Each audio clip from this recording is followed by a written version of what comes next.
नमस्कार दोस्तों, आज की वीडियो की शुरुआत करते हैं दुष्यंत चौटाला की कुलदीप बिश्नोई को लेकर डाली गई इस वीडियो से।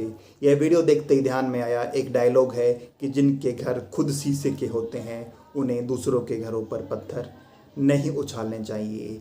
दुष्यंत चौटाला जो उचाना में खुद घिरे हुए हैं और ऐसे घिरे हुए हैं कि जमानत जब्त होती दिखाई दे रही है, उसके बावजूद भी वो कुलदीप बिश्नोई की पोस्ट डालकर उनका मजाक बनाते हुए दिखे, वो भी जब दोनों के हलके अलग अलग हैं। अगर उचाना में आमने सामने का मुकाबला दोनों का होता तो भी ये काम करते अच्छे लगते, लेकिन उचाना से हैं दुष्यंत चौटाला और आदमपुर से हैं भव्य बिश्नोई। आपस में इस सीट का तो एक सीट का तो उनका कोई लेना देना है नहीं, फिर भी दुष्यंत चौटाला ने यह पोस्ट डाली है। इस पर आपकी क्या राय है कमेंट बॉक्स में ज़रूर बताना। अब बात करते हैं हरियाणा की उन सीटों की जो हॉट सीट हैं और फंस चुकी हैं। शुरुआत करते हैं सीएम साहब से, लाडवा से। सीएम सैनी सामने है कांग्रेस के मेवा सिंह, और तीसरा जो त्रिकोणीय मुकाबला बन रहा है इनेलो सपना बरसामी। फंसी हुई सीट दिखाई दे रही है। आज के दिन सीएम साहब के लिए चुनाव जीतना आसान नहीं रहा है। राहुल गांधी भी यहाँ पर यात्रा निकाल रहे हैं, कांग्रेस को और मजबूत करने का प्रयास कर रहे हैं। इसके बाद बात करते हैं ऐलनाबाद की। अभय चौटाला इनेलो के सुप्रीमो बने हुए हैं आजकल, ओम प्रकाश चौटाला के बाद मुख्यमंत्री बनने का दावा कर रहे हैं, और ऐलनाबाद की सीट फंसी हुई है। कहा जा रहा है, जानकारों का मानना है कि 2 से 3 हज़ार का हार जीत का अंतर होने वाला है कांग्रेस प्रत्याशी और अभय चौटाला के बीच में। इसके बाद अगर बात करें दुष्यंत चौटाला का, जैसे मैंने आपको बताया, उचाना से सामने है वीरेंद्र सिंह के बेटे विजेंद्र सिंह, जो सांसद रहे हैं, पूर्व में अधिकारी रहे हैं, चुनाव जीत रहे हैं। बीच में हैं भाजपा के देवेंद्र अत्री। दुष्यंत चौटाला तो कहीं रेस में ही नहीं है, न कोई तिकोना मुकाबला है न कुछ और। सामने आमने सामने का मुकाबला है भाजपा और कांग्रेस का। वीरेंद्र सिंह के बेटे विजेंद्र सिंह हावी दिखाई दे रहे हैं। इसके बाद बात करें कैप्टन अभिमन्यु, भाजपा के पूर्व वित्त मंत्री, रिचेस्ट पॉलिटिशियन, इस चुनाव के सामने हैं कांग्रेस के जस्सी पेटवाड़। कहा जा रहा है कि टिकट अनाउंस होने से पहले ही हेलीकॉप्टर लिए घूम रहे थे। हेलीकॉप्टर नहीं होता तो शायद नामांकन भी नहीं कर पाते, क्योंकि लास्ट मोमेंट पे टिकट अनाउंस हुई है। कहा जा रहा है कि दिल्ली से टिकट लेकर हेलीकॉप्टर से उड़कर पहुंचे हैं। अगर बाय रोड आते तो ये सीट खाली ही रह जाती कांग्रेस की तरफ से। मुकाबला शानदार है, जस्सी पेटवाड़ कैप्टन पर भारी पड़ते दिखाई दे रहे हैं। बात करते हैं विनेश फोगाट की। लग रहा था कि ओलंपिक में जो हुआ उनके साथ, उससे उनके प्रति सहानुभूति है और देश की बेटी हैं, सेलिब्रिटी हैं, चुनाव आसानी से निकाले जाएंगी। चुनाव की शुरुआत हुई भी ऐसे ही थी। सामने हैं भाजपा के कैप्टन बैरागी। मजबूत स्थिति में नहीं थे, लेकिन मजबूत स्थिति में आ गए हैं। लाठर जो भाजपा छोड़ इनेलो में चले गए हैं, और लाठर वोट काफ़ी भारी मात्रा में है जुलाना की सीट पर। लाठर खेल कर रहे हैं और इस खेल में एक खिलाड़ी अपनी सीट खो सकती है। फंस चुकी है जुलाना से विनेश फोगाट की सीट। इसके बाद बात करते हैं दान सिंह हुड्डा के बेहद करीबी उप मुख्यमंत्री पद के दावेदार। अहिरवाल के क्षेत्र से 3 दावेदार हैं, उनमें से एक वो भी हैं, घोषित हैं। हाँ, हुड्डा ने इशारा किया है कि उन्हें बड़ा बनाएंगे। बड़ा बनाकर क्या करेंगे वो तो जीतने के बाद ही कर पाएंगे। फिलहाल भाजपा ने रामविलास शर्मा जी की टिकट काटी। भाजपा के प्रत्याशी मैच में ही नहीं है। संदीप एसटीएम, आमने सामने का मुकाबला हो रखा है, और दान सिंह को कहते हैं ना, अपने आम भाषा में कहा जाता है कि पसीने आए हुए हैं। राव दान सिंह जो 2 नंबर के नेता माने जाते हैं हरियाणा कांग्रेस में भूपेंद्र सिंह हुड्डा के बाद, उनकी हालात वहाँ से काफ़ी नाजुक बने हुए हैं। निर्दलीय ने ऐसा मैच फंसा रखा है। इसके बाद बात करें विज साहब की। अनिल विज सामने हैं परी और चित्रा सरवारा।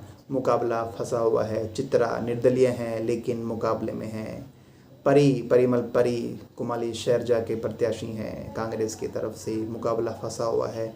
विज साहब सीट तो निकाल ले जाएंगे, लेकिन विज साहब को इतनी मेहनत करनी पड़ेगी, यह किसी ने भी सपने में भी नहीं सोचा था। कहा जा रहा है कि इसके पीछे जो कारण है वो भाजपा में जो उनकी बेकदरी हुई है, खासकर मनोहर खट्टर ने जो बयानबाजी करी है, उसका उन्हें खामियाजा भुगतना पड़ रहा है।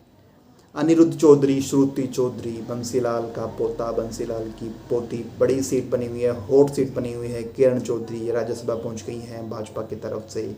उनकी बेटी श्रुति चौधरी पहली बार मैदान में है तोशाम विधानसभा से।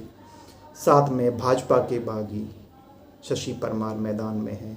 राजपूत समुदाय से हैं, अच्छे खासे वोट ले रहे हैं, जीत नहीं रहे लेकिन हार सुनिश्चित कर सकते हैं अगर इसी मजबूती के साथ लगे रहे। भाजपा के वोट में भारी सेंधमारी वो कर रहे हैं। सामने है अनिरुद्ध चौधरी, बंसीलाल के पोते, महेंद्रा के बेटे, देते हुए कहते हैं कि मेरी चाची और मेरी बहन को सम्मान देना पर वोट मत देना। शुरू में तो कुछ भी उनके खिलाफ नेगेटिव नहीं बोल रहे थे, लेकिन अब बीच बीच में ऐसी बातें बोल जाते हैं जिससे लोग समझ जाते हैं। अपनी चाची के लिए वो कह गए कि ऐसी अदाकारा हैं राज बब्बर साहब कि इनको तो फिल्मों में भी होना। नई ऐसी बात सुनता हूँ जिसको देखकर मैं राज बब्बर जी को बताना चाहता हूँ कि यहाँ पर हमारे यहाँ पे ऐसी ऐसी प्रतिभा है जो सच छोड़ो आपकी फिल्मों की स्क्रिप्ट राइटिंग बहुत तगड़ी कर सकती है।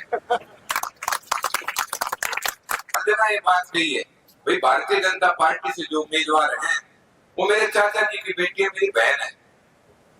उनका चुनाव जो लड़ रही है वो मेरी चाची जी मेरे लिए सम्माननीय है, और मैं कहता हूँ भाई आपके बीच में भी मेरी बहन आए तो उसका पूरा मान सम्मान करना है, पर वोट भाईचारे देने हैं। चाहिए सुनाएंगे वो क्लिप आपको। इसके बाद बात करें सिरसा गोपाल कांडा, सामने है गोकुल सेतिया।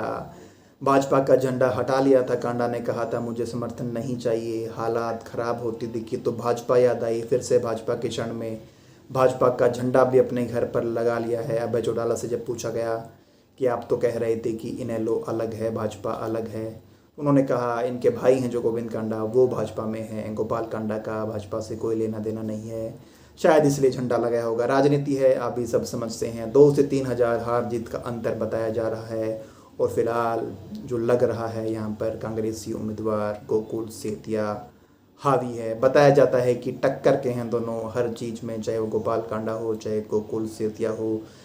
रहना सहना भी आमने सामने बताया जाता है। मजबूत चुनाव है, कौन जीतेगा कौन हारेगा 8 तारीख को ही तय हो पाएगा। इससे पहले के तो सब आकलन फैल दिखाई दे रहे हैं। बात करते हैं राहुल गांधी की। राहुल गांधी ने भी भाजपा के किले पर हमला बोला है। आमतौर पर अपनी मजबूत सीटों पर आते हैं बड़े नेता, लेकिन राहुल गांधी और प्रियंका गांधी ने जो शुरुआत करी है वो शुरुआत जो जीटी बेल्ट बोली जाती है, भाजपा का गढ़ बोली जाती है, सबसे मजबूत इलाका है जीटी बेल्ट, उसके बाद अहिरवाल और फरीदाबाद का क्षेत्र, लेकिन शुरुआत यहीं से करी है राहुल गांधी ने। नारायणगढ़ से शुरुआत करी है, नारायणगढ़ से यमुनानगर, कुरुक्षेत्र, लाडवा, थानेसर, पूरी जीटी बेल्ट को कवर करेंगे। लगभग बड़े हिस्से को हरियाणा को कवर करेंगे, लेकिन शुरुआत करी है जीटी बोर्ड। लगभग हरियाणा के पूरे हिस्से को कवर करेंगे, लेकिन शुरुआत करी है जीटी बेल्ट से। आक्रामक शैली अपनाए हुए हैं राहुल गांधी, जनता के बीच में जाकर संवाद करने का प्रयास कर रहे हैं। तमाम मीडिया हाउस दावा कर रहे हैं उसकी लहर है, उसकी हवा है, उसका पानी है। हमें तो नहीं पता किसकी हवा है, किसकी लहर है, किसका पानी है, लेकिन ये ज़रूर पता है कि जब तमाम आकलन लगा लिए जाते हैं, तमाम समीकरण बना लिए जाते हैं, उसके बाद फैसला आता है जनता जनार्दन का, और वो फैसला अडिग होता है और उसी फैसले के हिसाब से हार जीत तय होती है। आप जिता रहे हैं, आप हरा रहे हैं, आपका फैसला क्या है? कमेंट बॉक्स में ये बात ज़रूर बताना, क्योंकि चुनाव परिणाम आने से पहले परिणाम आप ही दे सकते हैं, बाकी कोई भी नहीं दे सकता। नमस्कार।